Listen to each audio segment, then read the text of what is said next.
So what is a feed sack? What is a feed sack?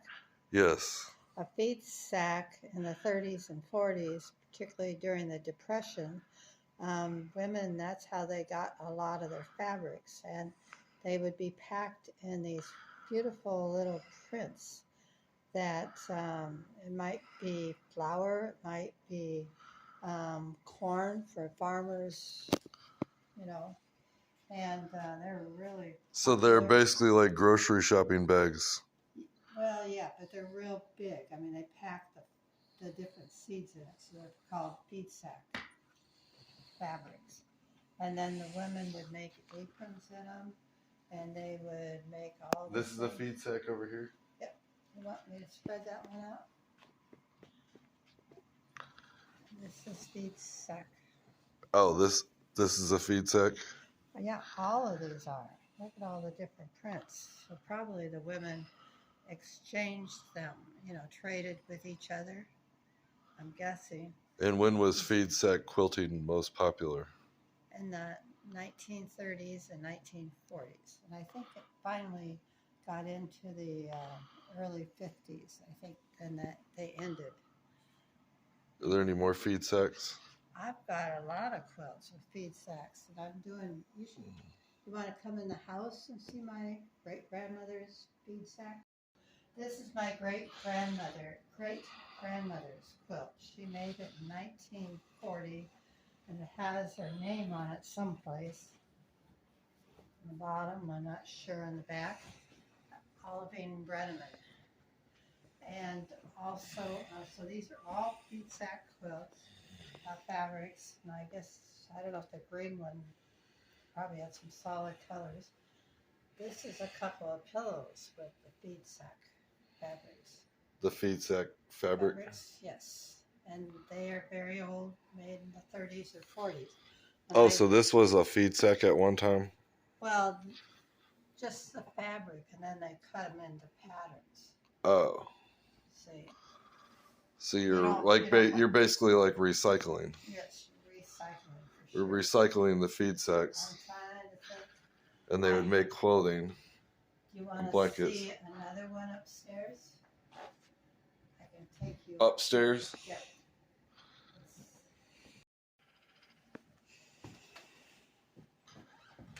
That's a feed sack? Yep. These are sunbonnet suits. And they're made with feed sack fabric. These are the feed sack people? Yeah. That's how people used to dress back then? They were very, very popular. Now we're going to get out another quilt. Okay, this is... That's the back stitching of the... Well, this is a double wedding ring. They were very popular, of course, for a wedding. Oh, but this was made out of a feed sack? Yeah, these are all feed sacks. And this was made by Jem Tyler's mother, and she gave it to me. Feed sack keeps pretty warm. But look at all the little stitches. I know. Well, these are all hand quilted. Everybody, today they have machine quilting, but these are all hand quilted. Made from... And I'll have you help me fold it when we're done.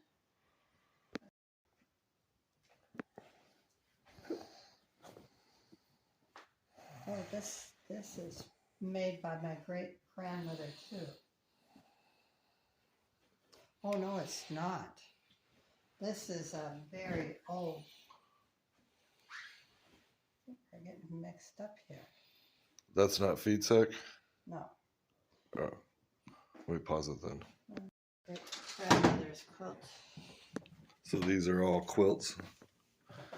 These are all quilts. I don't know if I have any more feed sack quilts.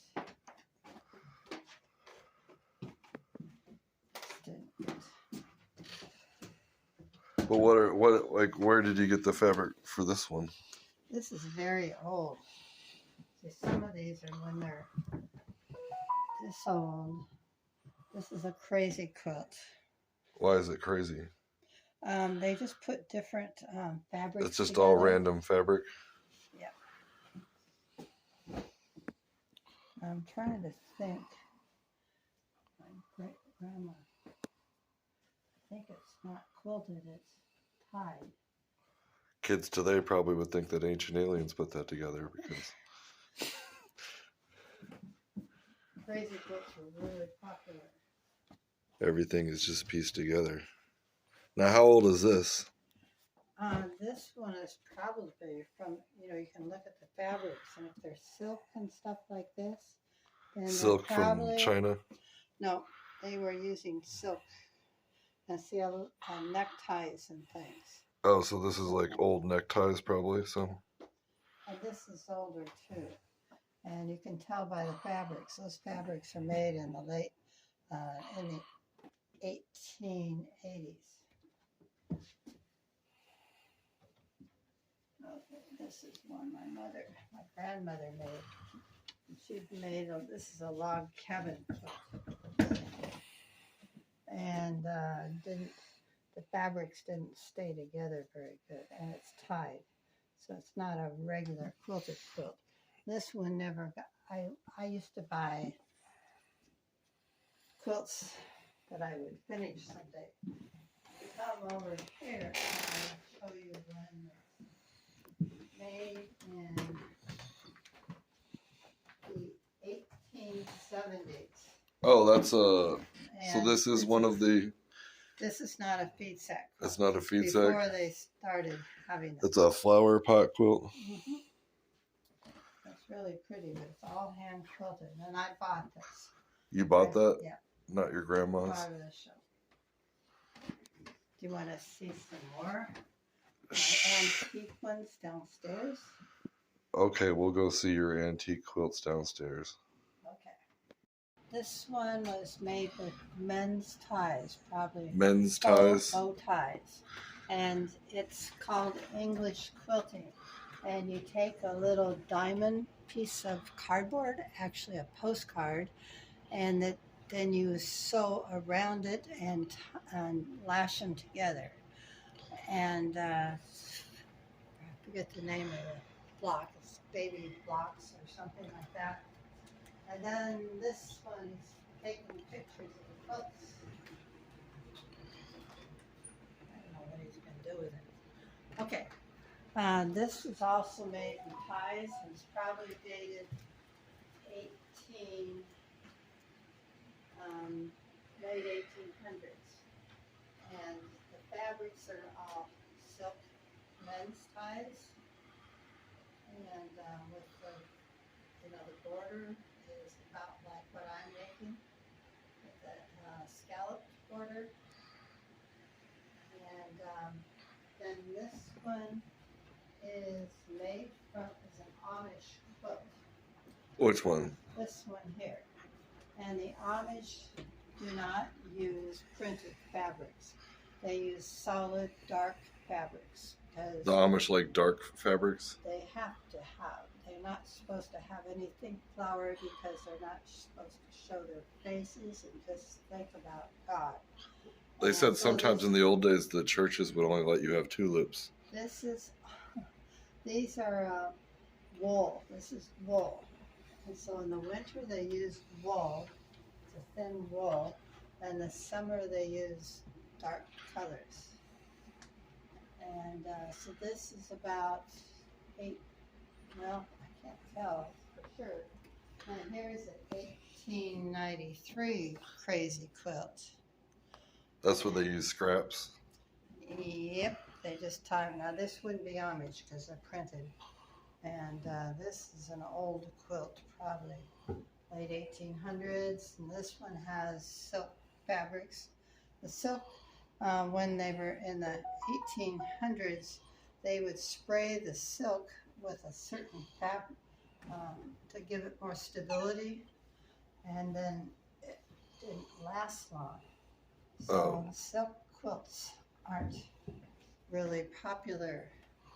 Now, go look at this quilt. Let me turn on some light.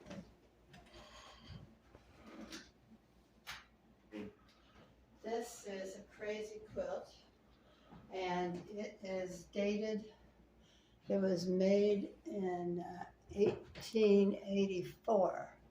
and then it was finished in 1938. So So somebody else. Mary Ann.